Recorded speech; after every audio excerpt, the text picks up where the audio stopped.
back to my channel, and for today's video, ang gagawin ko naman is haul from the products that I got from Philippines na pinadala sa akin ni Mama, and also small haul na nabili ko na isang araw. So let's start. I'm gonna start with this. Syempre alam niyo to, alam niyo naman to. Ito ay corny mani at mais na binibili namin sa amin, na gusto ko siya kasi kahit matagal na siya, hindi siya umaanta. Alam niyo ba yung word na umaanta? Yung lasang luma. So yan, pinabili ko kay Mama. And then, binili niya din ako nitong dilis. Sabi ko, dilis na yung kahit yung normal na dilis lang, yung color red. Yung may food color na red, kaso ang binili sa akin ni Mama is ito. So medyo mahal pa siya. Sa Cakeland siya binili, no? Cakeland is parang ito. Ganito. Usually, ang mga products na nabibili sa Cakeland is mga pastries like tarts, cheese roll, ensaymada, brownies, red velvet, cakes, mga ganun, chicken macaroni. Isa-isa ko talaga, no? And ito, very popular to sa amin, sa province namin, sa Kabanatuan, kasi masarap yung mga pastries nila and talagang pampasalubong. And dilis and crinkles na mauubos ko na siya. Ayaw daw ng boyfriend ko. Sabi ko, tikman mo. Tapos yun, nagustuhan. Ayan. Kaya, ayan. Thank you, Mama!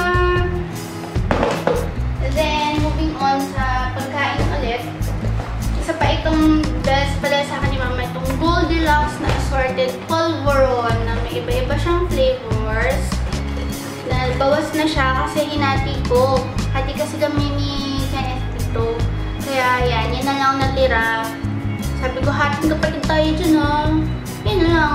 Pinaka-favorite kong flavor is itong classic and itong cashew and yung pinipig.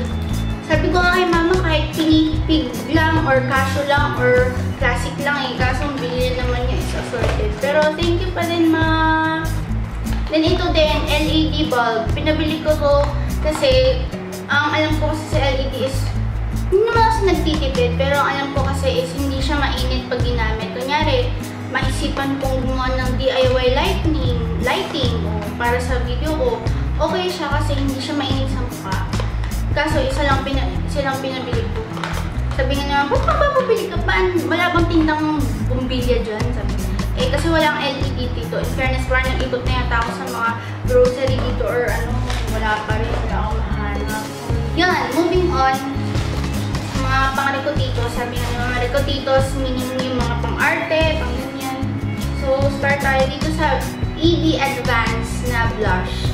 And I got the shade Fig. Fig, kasi nakita ko lang ito kay Miss Anne Clothes nung parang pinadala niya siya ng EB ng mga products. Tapos, isa to sa nagandahan niya. Tapos, ang laki ng box niya, pero ang liit lang pala ng loob. Nagulat ako, ganyan lang siya. Then, nag-swatch na ako. Ito yung swatch niya. Okay naman siya. Parang mauve color siya na rose pink na parang dust pink siya. So, tingin ko okay siya sa morena skin tone like me. Ito isang blush din. In-order ko ito sa Zalora Philippines. Sleek siya. Sleek blush. In-order ko siya sa Zalora kasi ala siyang ganito sa SM malapit sa amin eh. So, yun. Doon nakita ko siya. And I got the shade Rose Gold. Rose Gold, nakala ko nung nasa picture siya sa website is matte. Pero hindi siya matte. Para siyang may glitters. Para siyang may pagka-highlight ang dating. So, ito ang swatch niya, if you can see. Para siyang may glittery gold particles na ganap. Pero ang cute niya, very sleek talaga siya. Parang ang sarap din ang hawakan ng matte. Another product from Sleek is itong sleek matte na birthday suit ang shade. Isang shade lang nakuha ko kasi yung gusto ko yung shabby chic ba yun? Isa pang gusto ko yun, pero wala sila. So ito lang, ito kasi yung most popular na shade niya, birthday suit. Then isa pa yung pinabili ko is itong Maybelline Hyper Sharp wing eyeliner. Nagustuhan ko siya kasi di ba yung previous na Get Ready With Me ko, ito yung ginamit ko. Kasi madali siyang gamitin and perfect siya sa tulad ko na hindi ako sanay mag-wing eyeliner. Then, isa pa ito pinabili ko, Maybelline Fashion Brow. na pwede siyang pang nose contour. Diba? Kaya talagang pinabili ko to, pinahanap ko talaga kay mama na palagi itong out of stock sa Maybelline counters. Dito kasi walang ganito talaga. Isa pa is itong Nichido Lash Pad. It has 3 pieces of lash pad in this cute packaging. And pinabili ko to kasi para nga naman hindi na ako bibili ng ng panibagong eyelash curler. Papalitan ko na lang yung lash pad niya. Diba? Kuripot problems lang. Pero diba mas okay naman talaga yung ganun. And then, yan, pinabili ko itong micellar water. I don't know if I pronounce it correctly. Itong micellar or micellar water. Pinabili ko siya. Isa lang binili ni mama. Pang removes makeup, cleanses, hydrates, and soothes.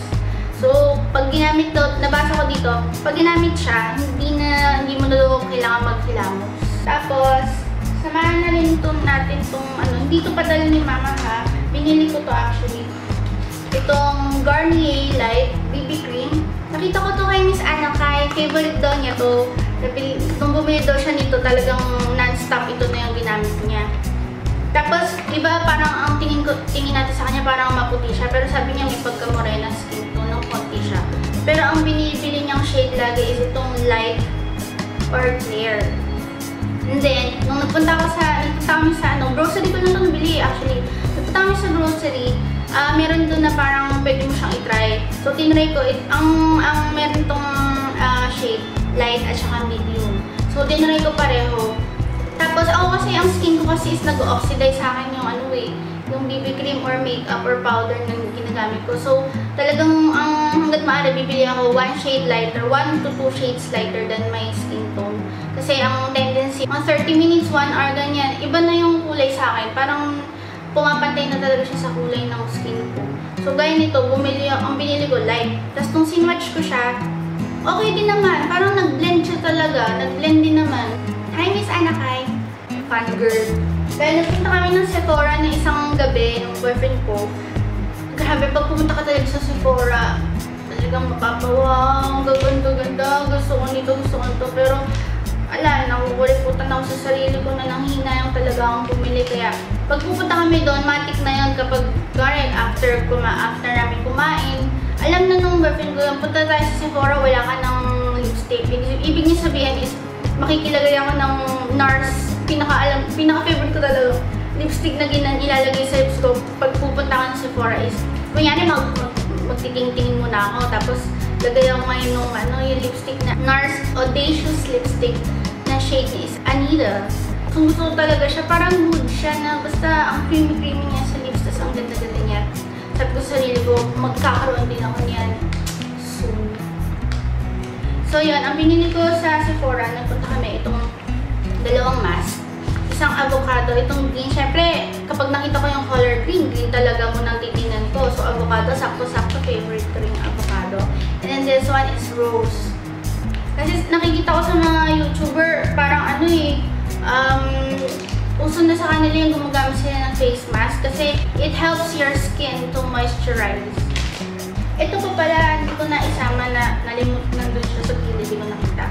Pinabili ko rin ito kay mama itong Asian Secrets na 2-in-1 anti-pimple and whitening. Nakita ko to kay Miss Sadie ako. Hi, Miss Sadie!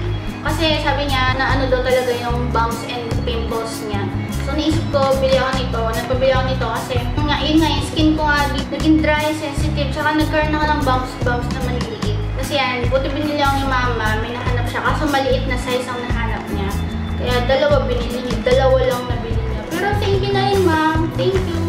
Tapos ito, isa pa akong excited dito, itong IY Korea BB Holic. Alam ko, hindi ito bago, pero wala lang, naisip ko lang na pabili kasi sabi nila maganda daw to.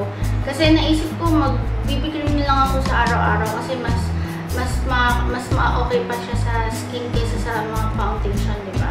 So yan, mama got the shade light for me. Sana mag-match naman siya sa skin tone ko.